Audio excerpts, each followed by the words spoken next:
আমরা রাস্তায় নেমেছি যে বিএসসি ইঞ্জিনিয়াররা যে 3 দফা দাবি রিট করেছে, এই 3 দফা দাবি তাদের পুরাটাই অযৌক্তিক। 3 দফা দাবি 3টা অক্ষরে কোনো যৌক্তিক না। এই তারা 10ম গ্রেডের জন্য যে পুরা বাংলাদেশে যে বিশৃঙ্খল তারা সৃষ্টি করেছে আপনারা ইতিমধ্যে দেখতে পাচ্ছেন। কিন্তু আমাদের শরীরে এক বিন্দু পরিমাণ রক্ত থাকতে আমরা এই 10ম গ্রেডে তাদের আসতে দিব না। তারা চাচ্ছে এই 10ম গ্রেড উন্মুক্ত করে দেওয়ার জন্য। কেন আমরা 10ম গ্রেড উন্মুক্ত করে দিব? তারা 9ম গ্রেড থেকে কেন 10ম গ্রেডে আসতে চায়? তারা যদি এতই মেধাবী হয় তারা প্রমোশন নিয়ে উপরের লেভেলে যাবে, তারা কেন 10ম গ্রেডে আসবে? আমাদের দাবি হচ্ছে যে আমাদের এই যে আমরা 7 দফা দাবি নিয়ে আমরা রাজপথে এসেছি, আমাদের 7 দফা দাবি বাস্তবায়ন করে আমরা তারপরে রাজপথ ছেড়ে বাড়িতে ফিরে যাব। তাছাড়া আমরা বাড়িতে ফিরে যাব না। আর বিএসসিরা যে এতই মেধাবী, তারা 53 বছরে বাংলাদেশকে কি দিয়েছে? তারা শুধু ব্যাটারি চালিত অটোরিক্সা ছাড়া বাংলাদেশকে কিচ্ছু দিতে পারেনি। আর যে পরিমাণ টাকা একটা বিএসসি ইঞ্জিনিয়ারের পিছনে যে পরিমাণ টাকা ব্যয় হয়, ওই পরিমাণ টাকা ব্যয় আমাদের কারিগরি সেক্টরকে দেখ, তখন আমরা দেখিয়ে দিতে পারবো যে ডিপ্লোমা ইন ইঞ্জিনিয়ার দেশের জন্য কি করতে পারে আর দেশের অবদান কতটা রেখেছে ডিপ্লোমা ইঞ্জিনিয়ার। আমাদের শরীরে এক বিন্দু পরিমাণ রক্ত থাকতে আমাদের 10ম গ্রেড আমরা কেড়ে নিতে দিব না। এটা আমাদের প্রাপ্য, এটা আমাদের ন্যায্য অধিকার। আমাদের অধিকারের দিকে কেউ হাত বাড়াতে পারবে না।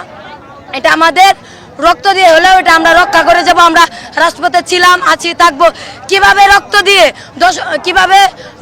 10ম গ্রেড রক্ষা করতে হয় আমাদের পূর্বের ভাইরা 13 সালে তারা আমাদের দেখিয়ে দিয়ে গেছে কিভাবে 10ম গ্রেডকে রক্ষা করতে হয়।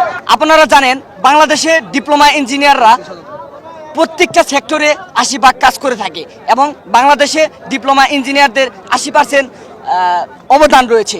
সেই ক্ষেত্রে বিএসসি ভাইরা প্রকৌশলী খাতে বিএসসি ভাইরা তারা 20% অবদান রাখে।